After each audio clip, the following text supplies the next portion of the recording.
terjadi hari ini, kita berharap kita masih punya kesempatan, masih punya harapan untuk bisa melakukan upaya-upaya hukum lainnya. Yang jelas tentunya kami mewakili ahli waris sangat tidak terima dan sangat berkeberatan terhadap proses eksekusi ini. Dan kami juga masih berharap bahwa masih ada keadilan yang bisa kita dapat. Tentunya harapan itu akan kita dapat kalau upaya-upaya berikutnya harus kita segera lakukan. Ya tentunya upaya hukum tentang tindak pidananya harus kita segera lakukan, termasuk dengan keperdataannya. Karena biar bagaimanapun ya putusan ini harus tetap berjalan, tetapi upaya kita jangan berhenti di sini, ya Bu. Upaya harus tetap semaksimal mungkin karena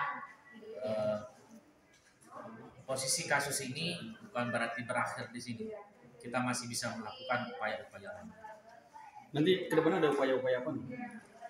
Selanjutnya kami akan melakukan upaya laporan polisi atas tindak pidana yang telah dilakukan oleh Edi Supriyadi dan kawan-kawan. Banyak sekali tindak pidana yang dilakukannya. Selain memang tipu gelap yang dilakukan, banyak sekali surat-surat yang dipalsu, surat-surat yang direkayasa, yang itu semua tidak pernah dilakukan oleh ahli waris. Apalagi saat ini posisi aset sudah berbalik nama kepada orang lain. Jadi kita berharap keadilan mudah-mudahan akan kita dapat ke depannya. Ini udah berapa lama sih tinggal ahli waris di sini?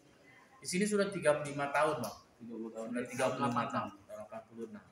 Jadi nggak mungkin rasanya ada namanya Edi Supriyadi memiliki lahan ini atau aset ini tanpa adanya proses peralihan yang benar. Itulah yang kami sangat sayangkan. Dalam proses peralihan ini banyak sekali kejanggalan. Di antaranya adalah pemalsuan dan rekayasa surat fatwa waris. Kemudian adanya surat keterangan waris RT, RW, lurah, dan camat yang dipalsu. Ini baru temuan dugaan kita. Tapi kesemuanya nanti akan kita buktikan dalam proses laporan kita ke polisi.